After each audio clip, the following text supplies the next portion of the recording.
Hello. അപ്പോൾ എല്ലാവർക്കും എൻ്റെ പുതിയൊരു വീഡിയോയിലേക്ക് പതിവ് പോലെ സ്വാഗതം. അപ്പോൾ നമ്മൾ ഇന്നൊരു മത്തങ്ങ കറിയാണ് കേട്ടോ വെക്കുന്നത്. മത്തങ്ങ കറി എന്ന് പറയുന്നത് അപ്പോൾ ഒരു എരിശ്ശേരിയുടെ ആ ഒരു ടൈപ്പ് കറിയാണ്. പക്ഷേ എരിശ്ശേരി അല്ല കേട്ടോ. ഇതിന് എരിശ്ശേരി എന്ന് പറയാൻ പറ്റുമെന്ന് എനിക്ക് അറിഞ്ഞൂടാ. ഞാൻ എരിശ്ശേരി ഉണ്ടാക്കണം ഇങ്ങനെയല്ല എന്ന് കൊണ്ടാണ്. പക്ഷേ ആ ഒരു ടേസ്റ്റാണ് കേട്ടോ. നമ്മൾ എരിശ്ശേരിയൊക്കെ കഴിക്കുന്നതിൻ്റെ ടേസ്റ്റാണ്. പക്ഷേ എരിശ്ശേരിയിൽ ഞാൻ ഉണ്ടാക്കുമ്പോൾ ഞാൻ വൻപയറൊക്കെ ഇട്ടാണ് വെക്കുന്നത് കേട്ടോ. അപ്പോൾ അതുകൊണ്ടാണ് പറഞ്ഞ് ഞാൻ ഇത് എരിശ്ശേരിയുടെ ആ ഒരു ഒന്ന് പേര് പറയാൻ പറ്റില്ല കേട്ടോ. അപ്പോൾ അതിന് വേണ്ടിയിട്ട് ഞാനൊരു അര ആ, അര കിലോ മത്തങ്ങ വാങ്ങിയിട്ടുണ്ടായിരുന്നു. അതിലൊരു കാൽ ഭാഗം ഞാൻ മാറ്റി വെച്ചിട്ട് ബാക്കിയാണ് കേട്ടോ ഞാൻ ഈ കറിക്ക് വേണ്ടിയിട്ട് എടുക്കുന്നത്. അപ്പോൾ അത് നമ്മൾ തൊലി കളഞ്ഞിട്ട് ഒന്ന് വാഷ് ചെയ്തെടുക്കണം. തൊലി കളഞ്ഞ് വാഷ് ചെയ്തിട്ട് അത് കഷ്ണങ്ങളാക്കണം കേട്ടോ. അപ്പോൾ കഷ്ണങ്ങളാക്കിയിട്ട് വാഷ് ചെയ്യുന്നവരുണ്ട്. അതുപോലെ തന്നെ ഞാനിപ്പോൾ എടുത്ത പോലെ തൊലി കളഞ്ഞിട്ട് നമ്മൾ കഴുകിയതിന് ശേഷം നമ്മൾ കട്ട് ചെയ്തെടുക്കുന്നവരുമുണ്ട്. അപ്പോൾ ഞാനിങ്ങനെ തൊലി കളഞ്ഞിട്ടാണ് നമ്മളൊന്ന് വാഷ് ചെയ്തെടുത്തിട്ടാണ് അതിനെ കഷ്ണങ്ങളാക്കുന്നത് കേട്ടോ. പിന്നെ അത് കഷ്ണങ്ങളാക്കുമ്പോൾ ഒരുപാട് ചെറിയ കഷ്ണമല്ല, നല്ല വലിപ്പമുള്ള കഷ്ണമായിട്ട് തന്നെയാണ് നമ്മൾ കട്ട് ചെയ്തെടുക്കുന്നത് കേട്ടോ. അപ്പോൾ നമുക്ക് ഒരുപാട് അങ്ങോട്ട് വെന്ത് ഉടഞ്ഞു പോകണ്ട. ചെറിയ കഷ്ണങ്ങളാക്കുമ്പോൾ ഒരുപാട് പെട്ടെന്ന് അങ്ങോട്ട് വെന്ത് പോകും. മത്തങ്ങയൊക്കെ പെട്ടെന്ന് ആവി കയറുമ്പോഴേ വേഗണ സാധനമാണല്ലോ. അപ്പോൾ അതുകൊണ്ട് തന്നെ നമ്മൾ ഈ കറിക്ക് വലിയ കഷ്ണങ്ങളായിട്ടാണ് നമ്മൾ അരിഞ്ഞെടുക്കുന്നത് കേട്ടോ. അപ്പോൾ ഇനി നമുക്ക് ഇതൊന്ന് വേവിക്കാൻ വെക്കാം. അതിന് വേണ്ടിയിട്ട് നമ്മൾ ചട്ടിയിലാണ് വേവിച്ചെടുക്കുന്നത്. അപ്പോൾ ചട്ടിയിലേക്ക് നമ്മൾ നമ്മുടെ മത്തങ്ങ ഇട്ട് കൊടുത്തിട്ടുണ്ട്. ഇനിയിപ്പോൾ ഇതിനകത്തേക്ക് നമുക്ക് എരിവിനാവശ്യമായിട്ട് മുളക് പൊടി വേണം. അപ്പോൾ ഒരു അര ടീസ്പൂൺ മുളക് പൊടി ഇതിനകത്തേക്ക് ഇടുന്നുണ്ട്. അതുപോലെ തന്നെ 1/4 ടീസ്പൂൺ മഞ്ഞൾപ്പൊടി ഇടുന്നുണ്ട്. പിന്നെ നമ്മുടെ കറിക്ക് ആവശ്യമായിട്ടുള്ള ഉപ്പും കൂടി നമുക്ക് ഇട്ടതിന് ശേഷം നമ്മളിതിനകത്ത് വെള്ളം ഒഴിച്ച് നമുക്ക് വേവിക്കാൻ വെക്കാം കേട്ടോ. വെള്ളം കൂടിപ്പോകരുത്. പക്ഷേ ഞാൻ ഒഴിച്ചപ്പോഴുണ്ടല്ലോ ഒരല്പം കൂടുതലാണ് കേട്ടോ. അപ്പം ഞാൻ ഓർത്ത് തിളച്ച് കഴിഞ്ഞിട്ട് നമുക്ക് എന്ത് ചെയ്യും, വെള്ളം കൂടുതലാണെങ്കിൽ നമുക്ക് മാറ്റാലോ എന്ന് വിചാരിച്ചു കേട്ടോ. അപ്പോൾ ഈ സമയത്ത് നമ്മളിതിനകത്തേക്ക് 2 പച്ചമുളക് നമ്മൾ നെടുകെ കീറി ഇടുന്നുണ്ട്. അതുകൂടാതെ നമ്മൾ കറിവേപ്പില ഇടുന്നുണ്ട് കേട്ടോ.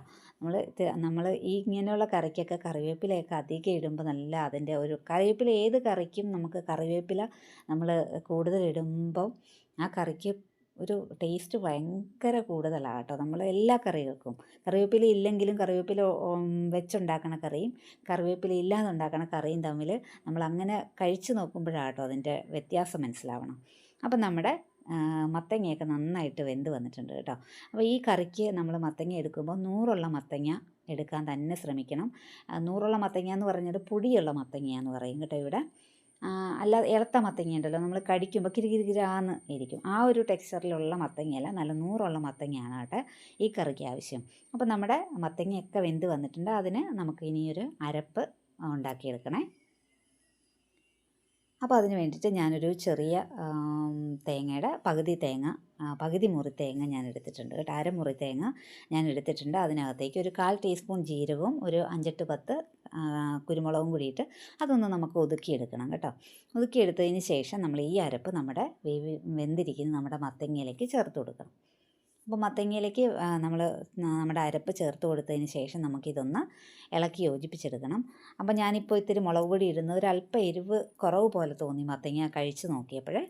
അപ്പോൾ ആ മുളക് പൊടിയും കൂടി ചേർത്തതിന് ശേഷം നന്നായിട്ടൊന്ന് ഇളക്കി യോജിപ്പിക്കണം. നമ്മുടെ മത്തങ്ങ ഉടഞ്ഞു പോകരുത്. അപ്പോൾ അതുകൊണ്ടാട്ടോ ഞാൻ പതുക്കെ ഇളക്കണം എന്ന് പറയുന്നത്. അപ്പോൾ നമ്മുടെ മത്തങ്ങ പൊടിയാതെ നമുക്കൊന്ന് പതുക്കെ ഇളക്കി യോജിപ്പിച്ചിട്ട് നമ്മളൊന്ന് മൂടി വെച്ച് ഇതൊന്നൊരു 2-3 മിനിറ്റ് നമുക്കൊന്ന് മൂടി വെച്ച് ലോ ഫ്ലെയിമിലേക്ക് വെച്ചിട്ട് നമുക്കൊന്ന് മൂടി വെക്കണം.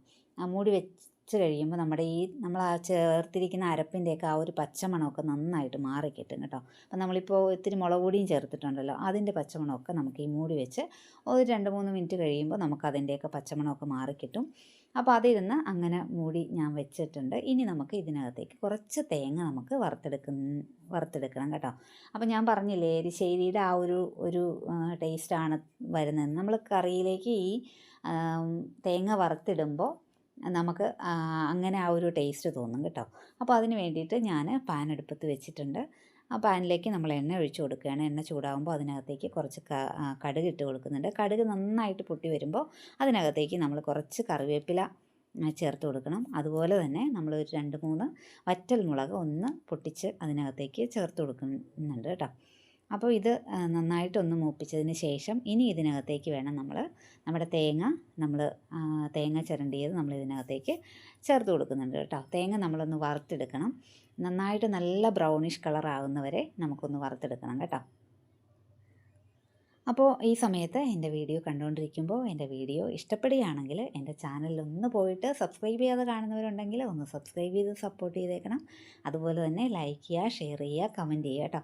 നിങ്ങളുടെ എല്ലാ സപ്പോർട്ടിനും ഒരുപാട് താങ്ക്സ് കേട്ടോ. അപ്പോൾ നമ്മുടെ തേങ്ങയൊക്കെ ഒന്ന് മൂത്ത് വരട്ടെ. നന്നായിട്ട് തന്നെ മൂത്ത് വരാം. ഞാൻ പറഞ്ഞില്ല, നല്ല ബ്രൗണിഷ് കളറാണ് കേട്ടോ. അപ്പോൾ നമ്മുടെ തേങ്ങയൊക്കെ മൂത്ത് നല്ല ബ്രൗണിഷ് കളറിലേക്ക് വന്നിട്ടുണ്ട് കേട്ടോ. ഇനി നമുക്ക് നമ്മുടെ തേങ്ങ നമ്മുടെ മത്തങ്ങയിലേക്ക് ചേർത്ത് കൊടുക്കാം കേട്ടോ. മത്തങ്ങയിലേക്ക് നമ്മൾ ചേർത്ത് കൊടുത്തതിന് ശേഷം നമ്മളിത് നേരത്തെ പറഞ്ഞ പോലെ തന്നെ നമ്മൾ പൊടിയാതെ വേണം മത്തങ്ങ നമുക്കൊന്ന് മിക്സ് ചെയ്തെടുക്കാം കേട്ടോ. നമ്മുടെ തേങ്ങ വറുത്തത്, അപ്പോൾ നമ്മുടെ മത്തങ്ങയിലേക്ക് തേങ്ങ വറുത്തതും കൂടി ചേർത്ത് നന്നായിട്ട് മിക്സ് ചെയ്ത് എല്ലായിടത്തേക്കും മത്തങ്ങ യോജിപ്പിച്ചെടുക്കണം. അതും പൊടിയാതെ തന്നെ എടുക്കണം കേട്ടോ.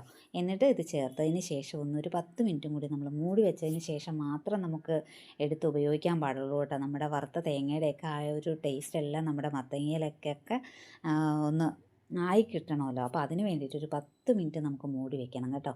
നല്ല ടേസ്റ്റാണ്, നല്ല മണമാണ് കേട്ടോ വന്നത്. ഈ മണം കേൾക്കുമ്പോൾ തന്നെ നമുക്ക് കഴിക്കാൻ തോന്നും. അപ്പോൾ വെറുതെ കഴിക്കാനൊക്കെ നല്ല ഒരു ടേസ്റ്റാണ്. അതുപോലെ തന്നെ ചപ്പാത്തിക്കൊക്കെ ഇത് നല്ല ഒരു കോമ്പിനേഷനാണ് കേട്ടോ. കഴിക്കാത്തവരൊക്കെ അങ്ങനെയൊന്ന് കഴിച്ച് നോക്കണം. ഉണ്ടാക്കിയിട്ട് ചപ്പാത്തിക്കൊക്കെ നമുക്ക് കഴിച്ച് നോക്കിയാൽ അറിയാൻ പറ്റും. ഒരു നല്ല ടേസ്റ്റി ആയിട്ടുള്ളൊരു കറിയാണ്. അപ്പോൾ ഇഷ്ടപ്പെട്ടിട്ടുണ്ടെങ്കിൽ എല്ലാവരും ഒന്ന് ഉണ്ടാക്കി നോക്കണം. എന്നിട്ട് അതിൻ്റെയൊക്കെ ടേസ്റ്റ് ഒന്ന് അറിയണം കേട്ടോ. പെട്ടെന്ന് നമുക്ക് ഉണ്ടാക്കിയെടുക്കാൻ പറ്റുന്ന ഒരു കറിയും കൂടിയാണ്. അപ്പോൾ നമ്മുടെ ഓണത്തിന് ഇതേപോലെ ഒരു കറി നമുക്ക് ഉണ്ടാക്കിയെടുക്കാം. എരിശ്ശേരിയാണെന്ന് വിചാരിച്ചൊക്കെ നമുക്ക് കൂട്ടാം കേട്ടോ. അപ്പോൾ ഇന്നത്തെ വീഡിയോ ഇത്രയേ ഉള്ളൂ. അടുത്ത വീഡിയോയുമായി കാണും. അതുവരേക്കും എല്ലാവർക്കും ടാറ്റാ.